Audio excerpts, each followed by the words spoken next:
Hi everyone, I'm Caron Koteles Riha with Real Estate One. Welcome back to Caron's Corner and Tuesday Chat.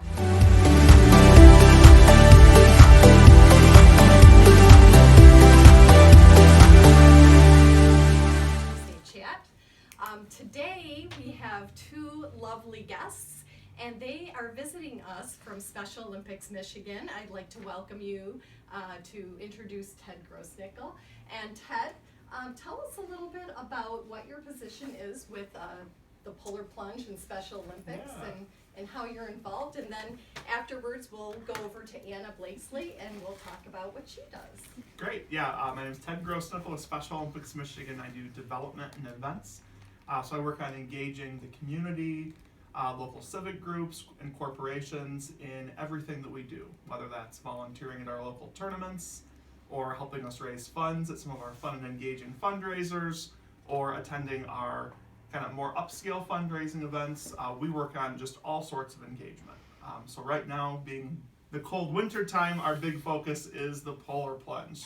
We have 30 plunges statewide and a few right here in Oakland County that we're looking forward to getting going in a few weeks. Yes, I am excited, and we've got one coming up on Leap Day, Leap Year. Yeah. So Anna, tell us about those events. There's two in Oakland County? Yeah, so we have two in Oakland County. We have an Oakland East and Oakland West. Our first is February 22nd, right on Walled Lake at Tiki Beach Bar in Boyle. So everyone will be jumping right into Walled Lake. And then the following weekend, Leap Year, you can celebrate by leaping into a pool. It's so invigorating. Yes. And so that one is in Lake Orion at 313 Pizza Bar. It's a new location. Mm-hmm. It's an awesome venue. We're going to have a pool out back, shut down the parking lot, and it's going to be a great time. Fun. So what do you think the weather is going to be that day? We're hoping cold. Yeah.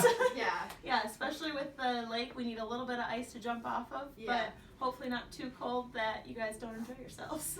Well, I know in the past, I've done it a few times. I know you've done it, and I know you're doing it. I will be doing it. So it's going to be fun. But in the past, it has been, I think, one time I did it, it was 23 degrees out, and that was down in the Detroit River at Milliken Park. And that was a lot of fun. And I remember we dressed up, and I wore a tutu or something. It was right, I think it was taking place close to Valentine's Day. And there was a blizzard for that event. So, but it usually isn't like that. I think maybe last year it was in the 50s or something, or 40s, or 2 years ago. So I enjoy doing it. It raises a ton of money for Special Olympics, which is very near and dear to my heart. And I go to the games, summer games, fall games, winter games, and the winter games are coming up here in just a few weeks up in Traverse City. We'll be all heading up there. And it's okay if it's really cold up there. We need the snow for that. Yes. So very important. Yeah. So if our viewers want to get more involved and do the Polar Plunge, or even just maybe be a chicken, as they call it, and not plunge but support the plungers, how do they go about doing that? So the best way to go about it, we do have a website that's plungemi.com, all one word. And that has all of our 30 plunge locations listed. You can choose which one is closest to you. It's also filtered by days, so if you need to look at your schedule. From there, it'll take you to a registration page, and you can either register as a plunger, as two chicken to plunge if you don't want to get wet, or you could donate right there. Okay. So, see, well, you could do two chicken to plunge if you want, right? Yeah. People do that. I know there's a lot of people who they really want to get involved, but they really don't want to get in the cold water. Right. But I'll tell you what, I used to be afraid. Like, my nerves would be shot. And by the time I do it, I think last year I jumped in and I said, I could go jump in again. Like, this is no big deal, but it's fun. And the kids love it. Kids, adults, people of all ages. So it's a pretty fun event. If you want to check it out on our website or the website that Anna mentioned, please do so.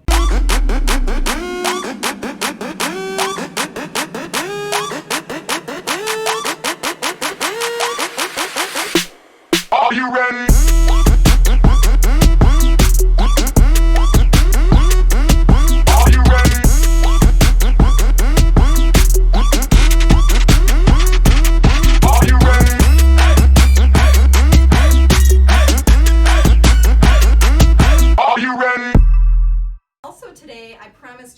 next week that we talk about some new trends coming up in real estate and in selling your home and decorating, because everybody wants to know what's the newest and greatest thing that you should be doing to, you know, make your home the way you want, and it's trendy, so that if you do decide you want to sell your home in the next couple of years, you're not trying to play catch up at the time. So on thehouse.com, I found 34 trends that will define home design in the year 2020, which we're now in the year 2020. So it's time to step up our game. And one of my favorites, and I was surprised to see this, but I guess it makes sense, is wood cabinets are back. Can you believe that? Oh. So it's not like wood cabinets ever went away, but you know, for the longest time we've been telling people, get rid of the wood oak grain in your cabinets. That's a thing of the past. Just go with white, just go with gray. Well, now the grain is back.